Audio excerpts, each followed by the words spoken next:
And does anybody here speedrun other than me? No? You? Sort of? What game? Why did you raise your hand? What game? Ah. Just say the game, you don't have to say the category. You sure? What game? Well, I wasn't nearly as fast as a lot of other people, but I got the trophy for Shadow Colossus remake. I managed to do the classic on hard, so I was at least able to get the trophy. That's actually impressive. I suck at Shadow Colossus. So yeah, I suck at it. I cannot do that at all. Did you raise that? Yeah, I used to try and speedrun Mario with the original Mario. But Oh, the first one. Did you get the wall jumps in and all that? Did what category? Not even sure.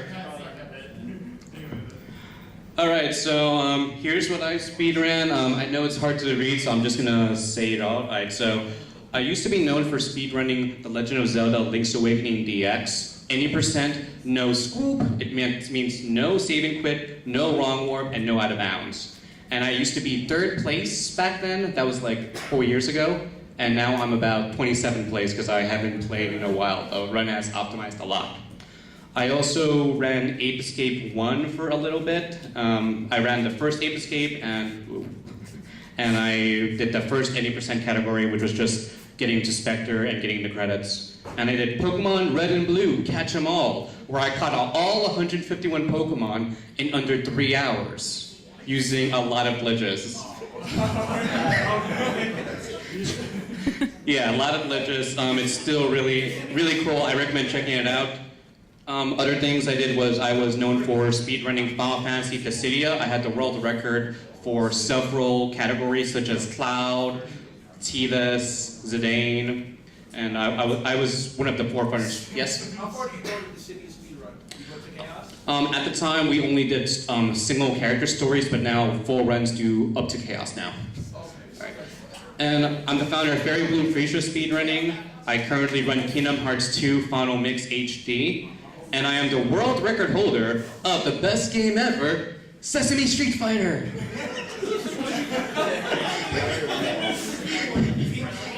Oh yeah, he knows about it.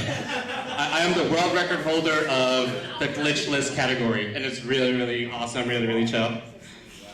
All right, so first things first, what is a speedrun? I'm sure most of you guys here know what a speedrun is, but a speedrun is playing a game from beginning to end as fast as possible using whatever the game has to offer. And using whatever the game has to offer is actually very important because that means cheat devices such as Action Replay, Code Breaker.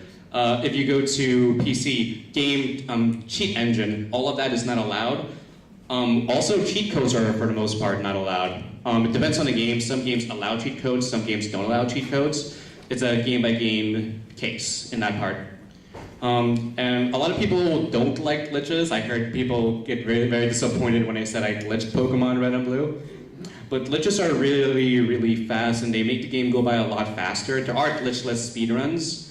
But yeah, here's an example of a glitch. I don't know if the sound's going to go on, and I don't know if the video's going to go through, but let's see. No sound. So this is the S glitch, basically. So what happens is that Link drops a bomb, he rolls into it. While he's rolling, he has iframe, so he can't get hurt, and then he brings his shield at the last second. And then afterwards, to make him, it just makes him slide, but to slide even faster, he has to position the joystick in a very weird angle where it's between it's a very weird angle to do, and it's really, really hard to do, but once you get down, it's kind of something you do consistently. But yeah, that's the S glitch. There's actually even a way to go even faster with the HSESS, or HESS, which is just called Hyper Extended Super Sliding. Yeah, we just have all these bunch of glitches, and Ocarina of Time is a good example for glitches used in speedruns. And now I'm actually going to show a quick example of a speedrun. Sadly, because we don't have audio working, I'm going to have to do the commentary over it. But we're going to do I'm going to show a quick speedrun done by famous Minecraft YouTuber Seth Bling, as he does. And it's not going to be his it's not going to be his fastest run. It's going to be the first time he did it, the credits warp on Super Mario World. So yeah, hi, Seth Bling here. No, I'm not going to be Seth Bling. Sesame Street is It's online right now. I can play You're playing right it. now? I can. Well, you're gonna have to sync the video. So I'm just gonna explain it, and since I'm doing this here, I'm gonna see if I can skip through the. Actually, I don't think I can skip through the video. So I'm just gonna play up to the part where he ends the run. But pretty much, this is him beating the game in about 6 minutes 20 seconds for Super Mario World, the first Super Mario World. That is not the fastest time anymore. It wasn't the fastest time when he got it, but the biggest thing ever was when he got it on console. This is the first time ever done on console. Originally, it was done. Thank you. Originally, it was done on emulator only, and it was said to be impossible to do on console. What he's doing here is he is getting a mushroom. That's all he's doing right now. He's eating all the apples he can to get a mushroom, and then afterwards he's gonna kill himself because, yeah. And the whole point of this was just to get a mushroom. The reason why he doesn't continue is because he killed some enemies and he needs all the apples there. So he goes back in the level and he's gonna mess up a lot. And I can't skip in this program, but he's gonna mess up this glitch a lot. And this is gonna show actually how hard glitching is, because glitches aren't easy to pull off. A lot of people say when it comes to glitching, that glitches are really easy to do. And Team Viewer, please stop popping up. Just hit disable. Yeah. There you go. But yeah, he's gonna mess it up. What he needs to do is he needs to pick up the P switch and the block up together at the exact same time for him to cause a glitch. And after that, he's gonna be hard coding the game, basically making a live patch on the game as he's playing it. So he's reprogramming the game as he plays. Right now, he's just trying to get the block because he needs 2 P switches, which there's only 1 in the level, and he needs the block that he has in his hand. And all right, I watched this video a bunch of times, so I think he's gonna get it in 2 more attempts of trying his glitch here. As you can see, there's a lot of time he can save just from the fact that he keeps messing up this. It's not even a glitch; it's just grabbing 2 items at the same time. So I think he gets it. Oh no, now it's 2 times. I think. Just gotta wait now. It's a really interesting run though, and anything that involves reprogramming the game is something I like. It's also why I ran Pokemon Catch 'em All, where I caught all 151 Pokemon, because it involves rewriting the game's code. An example of that is, and I don't have video footage of this, but we would change the pointer counter, which is basically has all the information of the text in the game, of Cinnabar Island to that of Celadon. And we would talk to a sign, and the sign just happens to have the text where, you got an Eevee. And what does the game do? It gives us an Eevee. But unlike in Celadon City, the text doesn't disappear. So you can keep talking to the sign, and you can get unlimited Eevees if you wanted to for free. So yeah, that's an example. Other examples is we turn Nurse Joy into the person that recovers our fossils, so we can get Aerodactyl and Ammonite without like glitching them in, but by glitching Nurse Joy to become the talk person. All right, so as I was talking, he finally got it in. Right now, he's trying to keep both of these shell and the block here without breaking. He also cannot kill enemies until now, where he has to kill these 2. And then he's going to position everything in the perfect spot. He needs to get Big Mario and he needs to get Divine just for game programming. And then he's going to destroy the block, and he needs to screen scroll. That way the block despawns at a certain Y position. This is all important. Everything here is very important. Do I know everything about this run? I actually do not, but it's really cool, and it's a really quick speed run to show compared to other speed runs, which are normally like hours long or 30 minutes long. Even Pokemon No Save Corruption, which is the fastest speedrun category for Pokemon, is about 12 minutes, and this is a lot faster with 6 minutes, so it's easier to show. Another thing I could have shown was A Link to the Past, where but it's not as cool as here, where A Link to the Past, all you do is walk through a wall and get to the credits. Yeah, there's a lot of stuff here. He gets hit on purpose here just so that he can become Small Mario, and then he has to break shells at very specific X positions. So he's going to be tossing shells into very specific positions, and after he does it, he's going to destroy them at very specific Y positions. The Y positions aren't actually that important, like how far they are for the first 3, I believe. But then afterwards, he needs to break 2 far away from the ground, and then 2 close to the ground. Around there. I could be wrong on how many, but he needs to break the last 2 really close to the ground. And I believe he thinks he messed up because of how specific it is here. This is the first time he's done it, so yeah. He's gonna kill the Koopas here, just take them for the shells. So here's the last 2 shell throws. He breaks them, and you're gonna see, if you can see his face, he's gonna be very disappointed because he thinks he failed, but we already know he got it. He's gonna go in Yoshi, and he's gonna get the shell, and he's gonna basically spit a fireball, and he's gonna do this item manipulation glitch where he controls what item he gets. He needs that fireball there on screen, and I'm not gonna explain the item manipulation glitch because it's really complicated, but yeah. That's it. He just beat the game, just like that. Yeah, so that was a credits warp glitch. He's warped from the first level all the way to the end. Later on in the same day, he actually beat this time and got world record from the emulator run. And yeah, it's really, really cool. And I suggest maybe checking world record out later after this, or after the convention. But let's go off. So the next question that people ask me is, why do I speedrun? Why do you, they come to my stream, they see me getting really, really angry as I mess up a trick. And they're like, why do you keep speedrunning if all you do is get angry? And then we have some people that just chill and chat and just watch me get angry and enjoy it. But yeah, the answer to that is very, very simple. It's a hobby. That's all it really is. That's a very short answer. And a long answer is, when it comes to, for me in particular, and this is the true case for a lot of other speedrunners, is I love a video game.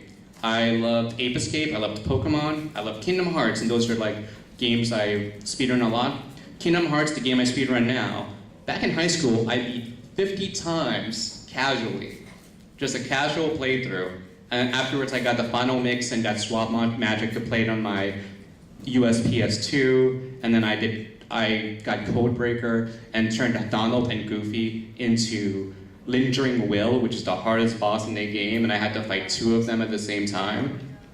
I just was really crazy about Kingdom Hearts when it came to Kingdom Hearts, and yeah, I was running out of things to play after fighting 2 Lingering Wills, 2 Zigbars. There was a point where we made it so we can fight 7 Zigbars at one time by turning random items into a Zigbar. And I was running out of things to do, so I picked up speedrunning, and it gives me more things to do. It allows me to play a game I really love with while still enjoying it. It gives me a new challenge to do, and that's why I speedrun. It's why a lot of people speedrun. Some people have different reasons for speedrunning, but that's why I speedrun. So yeah, now we're gonna go over the boring stuff, the history of speedrun. Not boring? Okay, that's good to hear. So I'm just gonna ask a quick question. Who here can make a guess as to what was the first game that got known for speedrunning? Tetris. That was, well, not Tetris, but Ocarina of Time is one of the most famous one. Anybody else have any guesses as to what was one of the first big speedruns? No. All right, so the game is, I don't know if you can see it, but the answer is Quake. All right, so Quake had this, Quake was made by ID Games or Midway Games. It's 2 companies, one company bought the other, back in 1996. And Quake had this great feature called demos. These demos recorded player inputs and could play it in as if it was a video recording without it actually being a video recording. Back in April 1997, Nolan Raddick's P-Flood started Nightmare Speed Demos, which is pretty much all the fastest runs for Nightmare difficulty, because Nightmare difficulty was the hardest difficulty.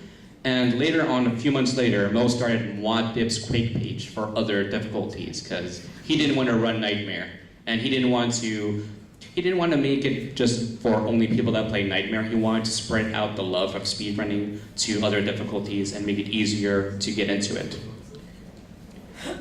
In April 1998, both sites merged into what was known as Speed Demos Archives, which was for the longest time one of the biggest speedrun websites for segmented speedruns. Segmented means you do level by level instead of all in one. Later on, single segment runs or RTA runs started becoming popular. And there was really no place for that in Speed Demos Archives. Speed Demos Archives is all about single segment runs, like multi-segment runs where you do one part of the game, continue on, do another level, do another level. So in 2014, another website came out for single segment runs, which is speedrun.com, which is the biggest site for speedrunning right now, and has all categories you could think of for any game. It has most games you could think of too, like Sesame Street Fighter, like I said. If your game's not there, you could even submit your game. I submitted Fairy Bloom Freesia, and it got accepted about a month later. And I got my own leaderboard that I got kicked off first place off.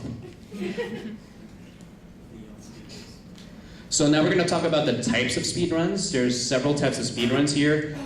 First things first, any percent speedrun. Any percent speedrun is the most basic of all speedruns. Beat the game as fast as you can. And of course, as fast as you can without using cheat devices, depending on the rules, without using cheat codes like I've said, but basic basics. Next thing, 100% runs. Beat the game and complete it. You have to get all the items in the game. In Quake, there was 100% demos where you had to kill all enemies and get all secrets. That was called 100% runs, and it brought over. In games like Super Metroid, you have to get the 100% screen. In Ape Escape, you have to get the 101% because Ape Escape is above 100% for 100% runs. But yeah, that's about it. Get everything, and once again, glitches are allowed for this category. Then we have low percent runs. Low percent isn't the most popular run. It's pretty much beat the game as fast as you can, getting the least amount of items you can. And a lot of people are probably thinking like, how is that different from any percent? Well, in any percent, we can pick up items. Low percent, we're not able to pick up items. So a good example is Pokemon Red and Blue. The bike is optional. Well, not really optional, but like, can you imagine beating the game without getting the bike? And it technically is possible if you just use a glitch to skip the road where you could only use the bike.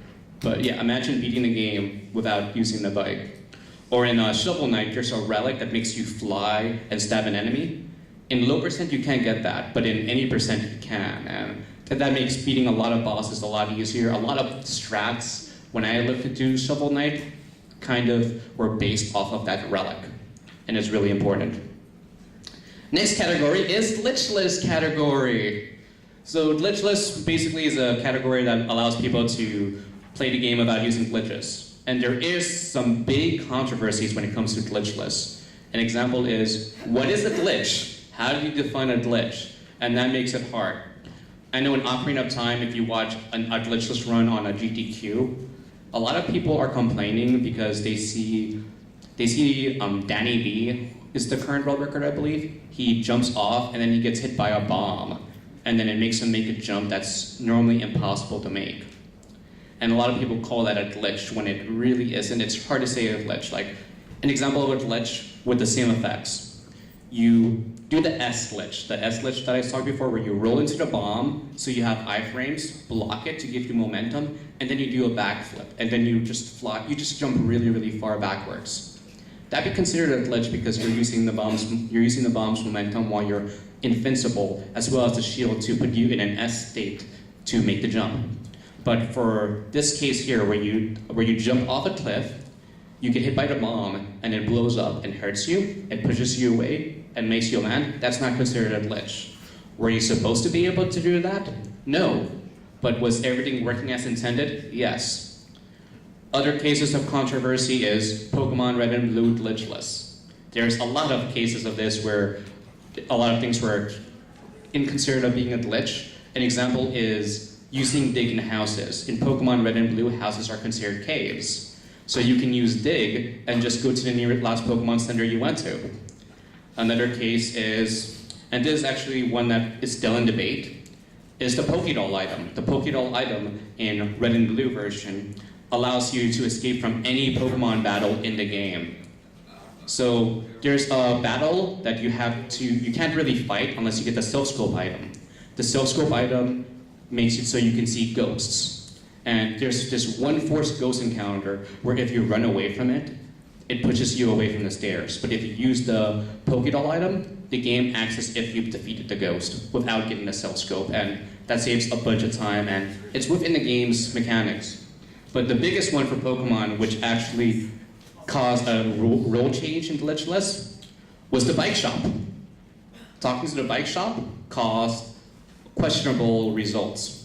What happened is the 1 million money to buy a bike, it appears instantly, and it rewrites your text so it makes your text appear instantly until you open up a menu. So all your text all of a sudden appears right away, like that. You don't have to wait at all, and the text appears instantly. And it caused a big controversy because it's like, is this a glitch? Is it not?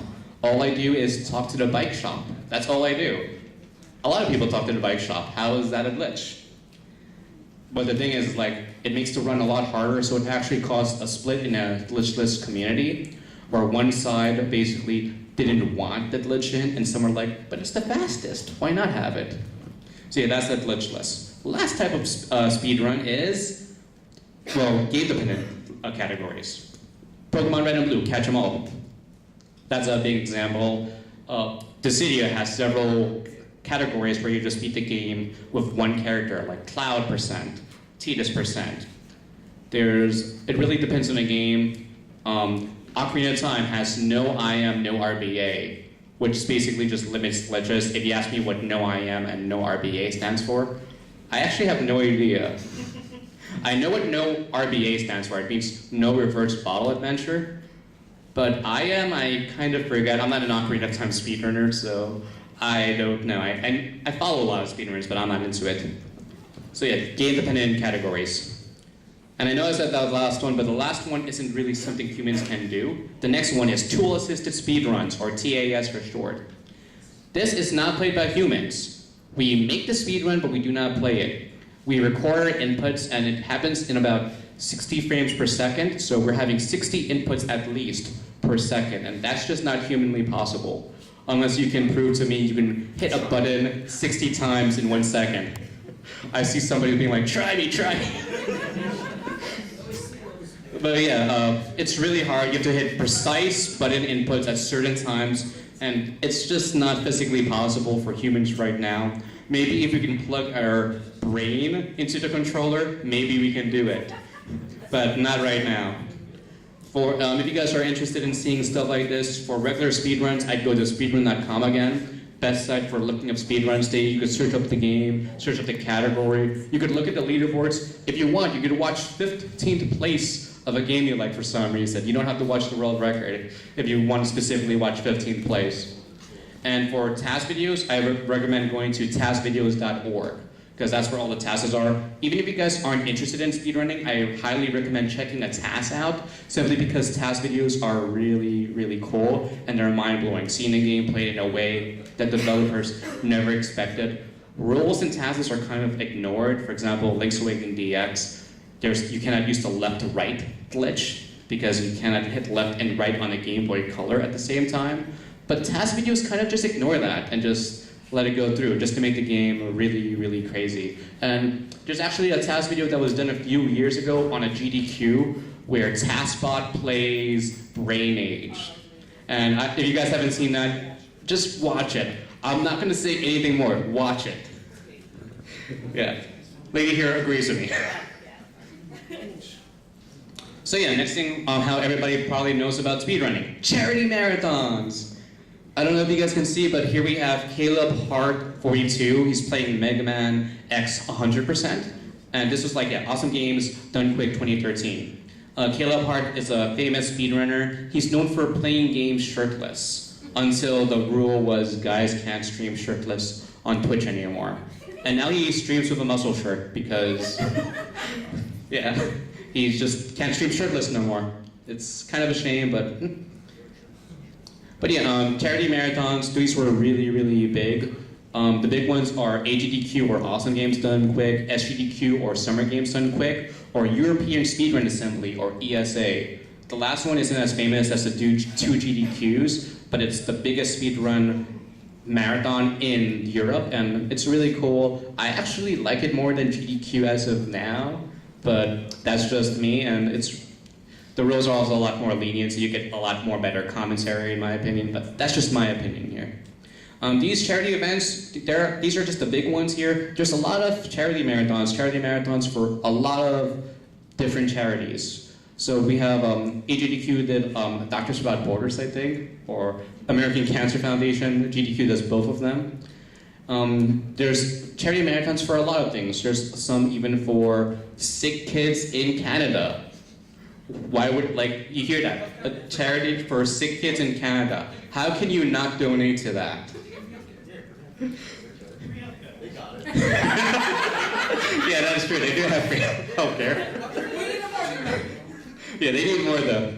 But yeah, and these charity marathons help out a lot. SGDQ of June 2018, end of June 2018 to early July, they raised $2.1 million all on its own.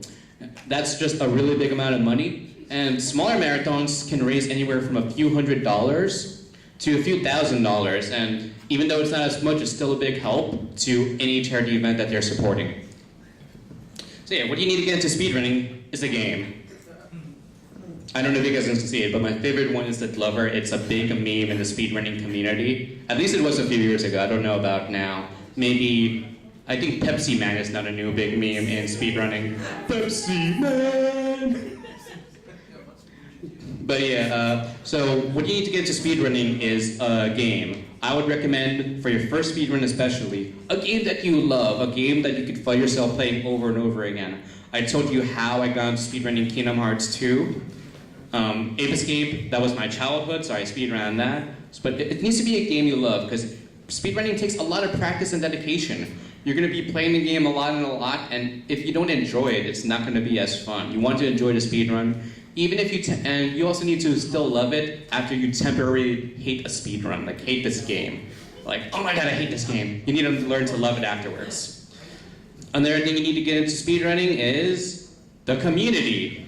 Knowing the speedrun community is one of the most important things for a speedrun community, simply because it gives you good friends, and they're all going to support you. You're going to be a world record holder of one run, and you're going to be going to a person's stream, and they're going to try to beat your world record. But you're not going to be like, I hope he doesn't beat it. You're actually going to be like, okay, let's see him try. Let's see him try. I've had back when I ran Final Fantasy Dissidia, I had the world record holder on my stream, and he watched me beat his world record by 3 minutes. Yeah, 3 minutes. Of course, it was using strategies he's never thought of, and he was actually thinking about banning these strategies too, because it was up to debate whether it's good or not, but they weren't glitches actually. So yeah, they weren't banned in the end. But knowing the community, really, really awesome to know. You make good friends. Another thing you get to know, and even if you don't care about the rules, is you get to know the rules of the speedruns. Because speedruns do have rules, as I've said before. Now, one example is knowing whether emulators are allowed. Emulators, for those that don't know, allows you to play video games on your computer instead of the console. So, for the most part, emulators are banned in speedrunning. You have to play on the legit console. And a lot of people feel like that's not nice, so people actually make emulators for speedrunning. An example is for Game Boy Color games. I think Pokemon doesn't allow it, but for other games, you could use BGB or Gambata emulator. Those are really, really good emulators for speedrunning. For SNES, there is ZNES. And for PS1 games, you could just use the PS1 emulator, because people don't speedrun on PS1. They speedrun on PS2, their PS1 games. And the PS1 emulator is actually slower than a PS2. So yeah, of course if they do it on the PS2, it's faster. But yeah, people just ignore the PS1 emulator because people can speedrun on PS2. And PS2 saves, I believe 20 seconds off of a 1 hour run. But yeah, get to know the community, get to know the rules. Maybe, like, even if you're a glitch, a speedrunner, maybe, like, talking with the community, maybe you want to learn how to do a glitch. Even if you don't use it in your runs, you'll learn how to do a glitch, and it's just really, really cool what you can do. The last thing you're going to need for speedrunning is a timer. That's the most basic thing you need for speedrunning. How are you going to know what time you got to end the run without having a timer? There could be in-game timers, but in-game timers aren't accurate. One example is Pokemon.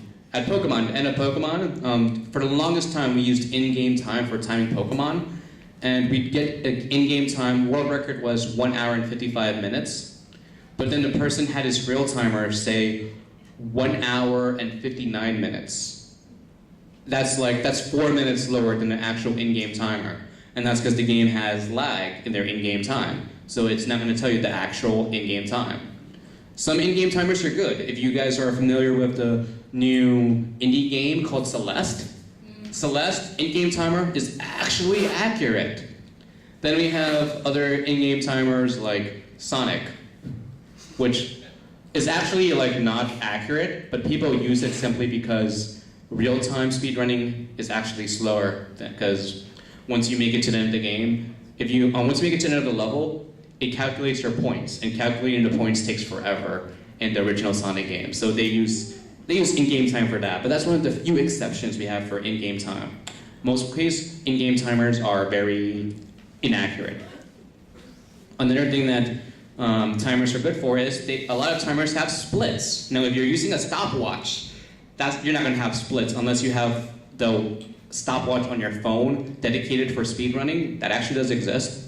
But if you have that, you could just use that for splits. But a timer won't have splits, but splits are really, really good. They let you know where you're in the run when you're up to a certain point. An example is, I'll use Kingdom Hearts because I speedrun that right now. When I beat Roxas, if I see I have a time slower than 20 minutes, I reset. Because that means I am 2 minutes slower. If I beat Roxas' section within 18 minutes, I'm good to go. But if I beat Roxas' section in 24 minutes, no. And I wouldn't be able to make the judgment of resetting the run if I didn't have a timer with splits. So let me know, oh my god, I'm 4 minutes behind at the very start of the game. And that's about it. I know I'm kind of early, but yeah, time for the shameless self-promotion. I'll answer questions in a little bit. I see you have your... Say you want the game on the thing? Hmm? You want what's called Sesame Street? Sesame Street Fighter? Yeah. I could show it, I'm kind of curious. Yeah. It's, but pretty much, here's the shameless self-promotion. You can follow me on Twitch or Twitter at skmuffinexe. Currently, my main focus is Kingdom Hearts 2 Final Mix HD. I run beginner percent right now, beginner any percent, but in the future I plan on picking up critical mode and maybe even doing a blindfolded playthrough in the future. And I also do Portal 1, the first game, glitchless. So for those of you that don't like glitches, I run the glitchless category in Portal 1. And I've recently, as of last week, got a 28-minute time on Portal 1, the first game. Yeah, and that's without glitches. I see you right there, yeah. I beat the Portal 1 without glitches, and I'm gonna be honest, it's not an impressive time at all. The world record is 15 minutes beating the game without glitches.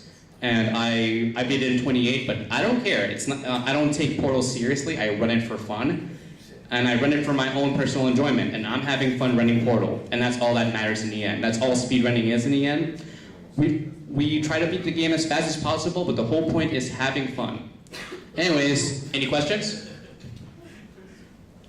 you have any footage of speedrunning with you right now? Yeah, I showed speedrunning earlier. I'll go back to it. Yeah, because I wanted to see. All right, I'll show the. Sadly, we don't have sound working, but I'll show this one here. A lot of people saw it already, but yeah. Here is him playing. Seth playing the famous Minecraft YouTuber. He's playing Super Mario World, and he's gonna beat the game in about 6 minutes something seconds. He's using the credits warp glitch, where he basically teleports from the first level all the way to the end. Any other questions?